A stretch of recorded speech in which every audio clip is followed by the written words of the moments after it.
नमस्कार फरीदाबाद, मैं सौरभ भारद्वाज। और दिवाली के दिन पड़ोसी आपके साथ झगड़े और आपके ऊपर तेजाब डाल दे तो आप क्या करेंगे? हमारे साथ हैं, क्या नाम आपका? भरत रावत। भरत रावत।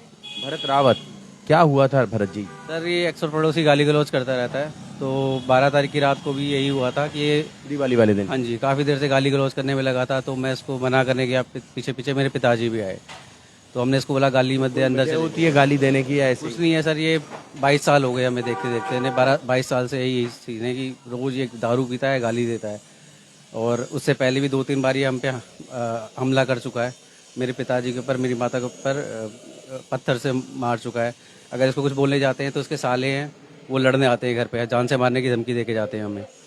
और 12 तारीख की रात को भी यही हुआ, हम समझाने गए, अंदर से तेजाब की बोतल आई, उन्होंने तेजाब फेंक दिया मेरे ऊपर और मेरे पिताजी के ऊपर भी।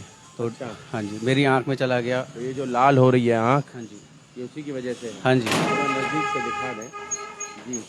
अब ये 10 दिन हो गए हैं सर, उसके बाद ही है। उस दिन की फोटो भी अगर वो चाहिए मैं आपको भेज दूंगा, जिस दिन उन्होंने मेरे पर तेजाब फेंका था।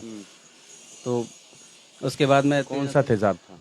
अब इतना तो सर मुझे भी नहीं पता कौन सा तेजाब था, जो भी था इन्होंने फेंका है। आपको मैं रिपोर्ट भेज दूंगा, जो मेडिकल रिपोर्ट है मेरी, वो मैं आपको भेज दूंगा। और उसके बाद 13 तारीख को मैं कंप्लेंट FIR लिखवाने गया, तो FIR लिखी नहीं। पुलिस वालों ने ये बोल के कि डॉक्टर के ओपिनियन के बिना FIR नहीं लिखी जा सकती है, जब तक ओपिनियन नहीं आएगा तो हम नहीं लिख सकते।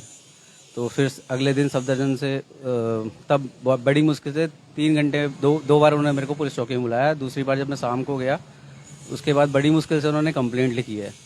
और कंप्लेंट लिखने के बाद 4 दिन मैंने चक्कर काटे हैं FIR लिखवाने के लिए। डॉक्टर का ओपिनियन आने के बाद उसमें क्लियरली उसने लिखा है कि एसिड अटैक है।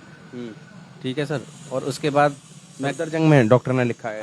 हाँ जी लिखा हुआ है। मैं आपको कॉपी चाहिए, मैं कॉपी भेज दूंगा आपको। और उसके बाद मैं कमिश्नर ऑफिस में मेल डाल चुका हूँ, CM विंडो पे मेल डाल चुका हूँ। कमिश्नर ऑफिस से मेरे पास 2 या 3 बार कॉल आया है, बट अभी तक कोई एक्शन नहीं है। ये आराम से घूम रहा है। कोई FIR दर्ज नहीं करी? FIR दर्ज हो गई है, 16 तारीख को FIR दर्ज होगी। उसके बाद 4 दिन बाद? हाँ जी, तब क्योंकि इनकी तरफ से कोई आया नहीं था, वो भी तब उस प्रेशर में करी है। और उसके बाद मेरे पास लोगों को भेजा जा रहा है कि समझौता कर लीजिए आप। तो आप बताइए कि इस केस में समझौता करना चाहिए या नहीं करना चाहिए? कल को मेरी परिवार है, मेरा बच्चा है, 5 साल की मेरी बेटी होगी। आज तक मैंने गली में खेलने नहीं भेजी, आप गली में किसी से पूछ लेना। इस चक्कर में कि ये तो मार देंगे, तो बोलते थे सीधे ये तो पागल है। अगर पागल है तो आप पागल खाने में भर्ती कराइए ना इसे। और पागल है तो स्पेसिफिकली एक ही फैमिली को क्यों टारगेट कर रहा है? आपके घर में भी लोग हैं, आप कैसे उसके साथ रह रहे हो? आपको कुछ क्यों नहीं कह रहा? बाकी लोगों को क्यों नहीं मार रहा? अगर मारना है तो तेजाब डालने के बाद सरिया लेके आया मुझे मारने के लिए, उसके बाद डंडा लेके आया मुझे मारने के लिए। और पुलिस वाले उल्टा हमारी गलती बता रहे हैं कि आपने इसे मारा।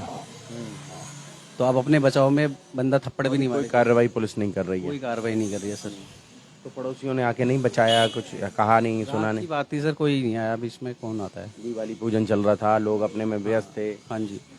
तो रात को 11, 11:15 किया, ऑलमोस्ट सब सो चुके थे। एक फैमिली थी जो थे यहाँ पे। और वैसे भी सर बीच में कौन पड़ता है किसी के? कोई नहीं पड़ता है। तो एसिड अटैक हुआ है आप पर हुआ और आपके पिताजी पर। तो उनको भी चोट आई है? उनको चोट नहीं आई है, वो तो वॉश कर लिया था उस टाइम पे, जैसे ही फेंका था तो उनका तो ठीक है। मेरे ऊपर भी गिरा था, मैंने बॉडी वॉश करा, सिर पे वॉश कर लिया था, बट आइज़ में चला गया था, तो आइज़ में इम्पैक्ट पड़ा है। अभी इस आँख से मुझे ब्लर दिख रहा है बिल्कुल। इस आँख से बिल्कुल ब्लर दिख रहा है। क्या काम करते हैं आप? मेरा कंप्यूटर का ही काम है, डिजिटल मार्केटिंग का। डिजिटल मार्केटिंग में है, कंप्यूटर का काम करते हैं। फरीदाबाद आप समझें, दिवाली वाले दिन ये घटना हो जाती है और इस मामले की FIR दर्ज करने में पुलिस 4 दिन लगा देती है। कौन कौन सी धाराओं में पर्चा दर्ज करा है पुलिस ने? सर वो मेरे को पता नहीं है, पिताजी और ने देखा है, मैंने देखा नहीं है। आपको जानकारी है? FIR पर्वतीय कॉलोनी चौकी, तो वकील कह रहा था इसमें धाराएं गलत लगाई हुई है, वो चेंज हो गई है। अच्छा, हाँ जी। धाराएं गलत हैं, वो ठीक होनी चाहिए। हाँ जी। आपने तो अपनी बात बता दी पुलिस को, अब पुलिस का काम है कि वो किन धाराओं में पर्चा दर्ज करती है। बिल्कुल। आप वो तो कानून के जानकार नहीं है? मैं नहीं हूँ, बट मैंने अपने वकील से कंसल्ट किया है, तो मेरे को वकील नहीं बताया। जोड़ेंगे फरीदाबाद आपको शहर की ऐसी और महत्वपूर्ण खबरों के साथ। बहुत बहुत धन्यवाद।